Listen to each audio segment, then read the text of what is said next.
আল্লাহ পাক রব্বুল আলামিন বলেন, মা কানা মুহাম্মাদুন আবা আহাদিন মির রিজালিকুম ওয়ালাকির রাসূলাল্লাহি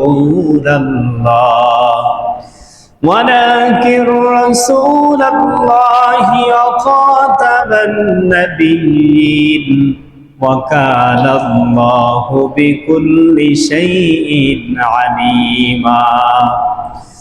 আল্লাহ পাক রব্বুল আলামিন বলেন, মুহাম্মদ সাল্লাল্লাহু আলাইহি ওয়াসাল্লাম তোমাদের পুরুষদের মধ্যে কারো তিনি পিতা নন, শুধু তাই নয় বরং তিনি আমি আল্লাহ রব্বুল আলামিনের প্রেরিত একজন রাসূল, আমার প্রেরিত একজন পয়গম্বর। শুধু তাই নয়, ওয়া খাতামান নাবিয়্যিন, এবং তিনি নবীগণের মধ্যে সর্বশেষ পয়গম্বর। আল্লাহর নবীজিকে আল্লাহ পাক রব্বুল আলামিন সর্বশেষ এবং চূড়ান্ত শেষ পয়গম্বর হিসেবে আল্লাহ পাক তাকে দান করেছেন। আল্লাহ পাক বলেন, ওয়া কানা আল্লাহু বিকুল্লি শাইইন আলীমা। আর আল্লাহ পাক রব্বুল আলামিন সারা পৃথিবীতে যা কিছু হয় সর্ববিষয়ে সম্যক অবগত। জোরে জোরে বলেন সুবহানাল্লাহ। তাহলে মুহাম্মদ সাল্লাল্লাহু আলাইহি ওয়াসাল্লাম দুনিয়ায় কোনো পুরুষের পিতা নন, অর্থাৎ আল্লাহ রাসূল সাল্লাল্লাহু আলাইহি সাল্লাম তার একজন পালিত পুত্র ছিল যার নাম হযরতে যায়েদ ইবনে হারিসা। বন্ধুরা আমার, ভাইরা আমার, আল্লাহর নবী বিশ্ব নবী হযরতে যায়েদ ইবনে হারিসা রাদিয়াল্লাহু তাআলা আনহু কি নবুয়ত লাভ করার পূর্বেই তিনি তাকে পেয়েছিলেন। হযরতে যায়েদ ইবনে হারিসা তাকে তিনি গোলাম হিসেবে ক্রয় করেন। আম্মাজান খাদিজাতুল কুবরা তিনি গোলাম হিসেবে ক্রয় করেন। একদা হযরতে যায়েদ ইবনে হারিসা একটি ভালো পরিবারের সন্তান হওয়ার পরেও ওনাদের এই পারিবারিক লোকজনদেরকে সাথে করে নিয়ে একটি বাণিজ্যিক কাফেলায় করে ওনারা একটি এলাকা থেকে অন্য এলাকায় যেতেছিলেন। প্রতিমধ্যে দস্যুদের ডাকাতদের কবলে পড়ে হযরতে যায়েদকে ওই পরিবার হারিয়ে ফেলে। পরবর্তীতে ওই ছোট্ট বালক ছেলেটাকে এনে মক্কা নগরীতে বিক্রি করে দেয়া হয়। আম্মাজান খাদিজাতুল কুবরা তাকে ক্রয় করে নেন। আল্লাহ রাসূল সাল্লাল্লাহু আলাইহি ওয়াসাল্লাম যখন আম্মাজান খাদিজাতুল কুবরার সঙ্গে বিবাহ বন্ধনে আবদ্ধ হলেন, হযরত যায়েদ ইবনে হারিসা ওনাকে আম্মাজান খাদিজাতুল কুবরা বিশ্ব নবীজির খেদমতের জন্য দিলেন। আল্লাহ নবীজি তাকে মুক্ত করে দিলেন এবং তাকে সন্তানের মর্যাদা দিয়েছিলেন। কিন্তু সেটা পরে, এর পূর্বে একটি ছোট্ট ঘটনা রয়ে গেছে।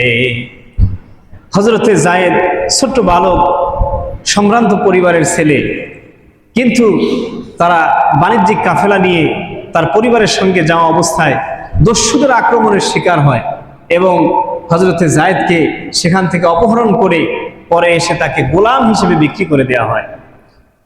আম্মাজান খাদিজাতুল কুবরা রাদিয়াল্লাহু তাআলা আনহা বিশ্ব নবীর খেদমতের জন্য তাকে দিয়েছিলেন। আল্লাহ রাসূল সাল্লাল্লাহু আলাইহি ওয়াসাল্লাম তাকে এত স্নেহ করতেন, আদর করতেন। ঘটনা ঘটলো এরকম, কিছুদিন অতিক্রম হয়ে যাওয়ার পরে আল্লাহ রাসূল সাল্লাল্লাহু আলাইহি ওয়াসাল্লাম একদিন দেখলেন যে যায়েদ ইবনে হারিসার সন্ধানে কয়েকজন মানুষ আসছে। আসার পরে তারা তাদের নির্দিষ্ট সময়ের কিছু প্রমাণাদি নিয়ে এসেছে। আসার পরে এইবার হযরতে যায়েদ ইবনে হারিসার সামনে এসে বলছে যে, যায়েদ, আমি তোমার সেই পিতা, আমি সেই হারিসা। তুমি আমার থেকে দস্যুদের আক্রমণে বা তাদের অপহরণের শিকার হয়েছিলে। যথাযথ প্রমাণ দিলেন আল্লাহ রাসূল সাল্লাল্লাহু আলাইহি ওয়াসাল্লামের কাছে এবং বললেন যে, হে মুহাম্মদ বিন আব্দুল্লাহ, আমাদের এই সন্তান, হারানো সন্তানকে ফিরে পেয়েছি। যদি আপনি দয়া করতেন, তাকে মুক্ত করতেন, তাহলে আমাদের প্রিয় সন্তান, কলিজার টুকরা সন্তানকে আমরা মুক্ত করে নিয়ে যেতাম। টাকা পয়সা যা কিছু প্রয়োজন আছে আমরা সব দেব। বন্ধুরা আমার, ভাইরা আমার, হযরতে যায়েদ ইবনে হারিসার পিতা যখন বললেন, যায়েদের পিতা যখন বললেন, আল্লাহর নবীজি বললেন, আপনার সন্তানকে ফিরে পেয়েছেন, কোনো টাকা পয়সা কোনো কিছু আমাকে দিতে হবে না।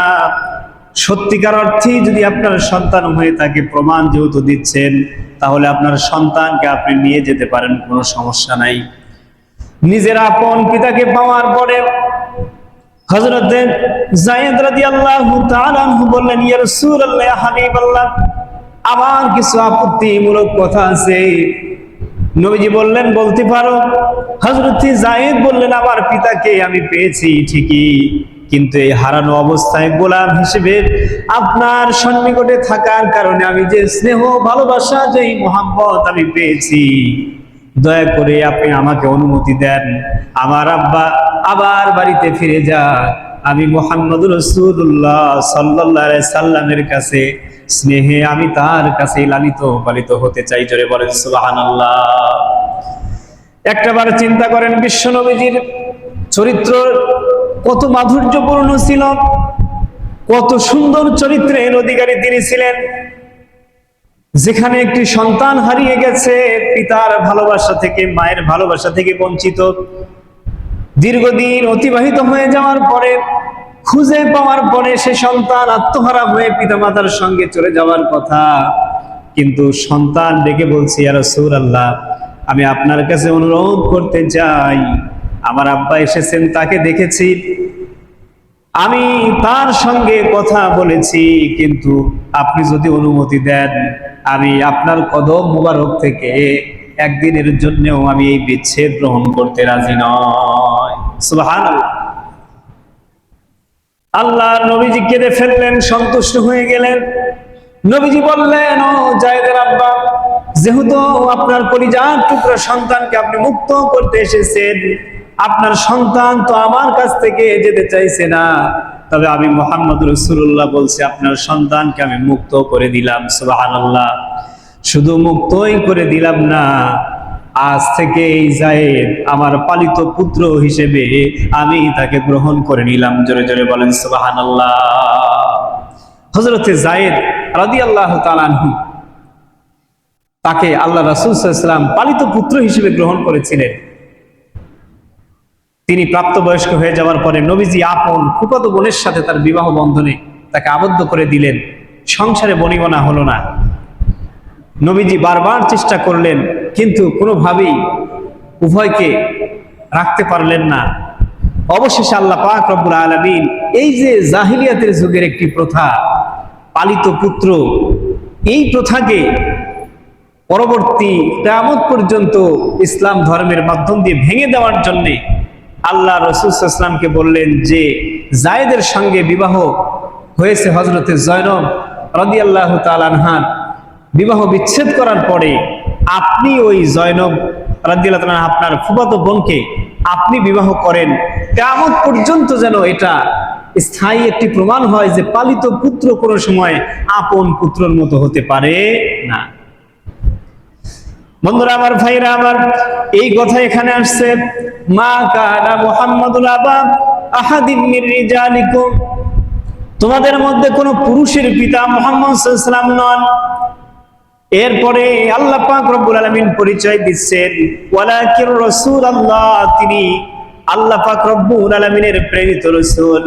এরপরে আল্লাহ পাক রব্বুল আলামিন বলছেন, খাতামুন নাবিয়্যিন, এবং শুধু তিনি রাসূল নন, তিনি সর্বশেষ নবী, তিনি সর্বশেষ পয়গম্বর। জোরে বলেন সুবহানাল্লাহ। বন্ধুরা আমার, ভাইরা আমার, এর দ্বারা প্রমাণ হয়ে গেল আল্লাহ পাক রব্বুল আলামিন বিশ্ব নবীজিকে রাসূল বলে সম্বোধন করলেন, শেষ নবী বললেন, আল্লাহ পাক রব্বুল আলামিন শেষ পয়গম্বর তিনি বললেন।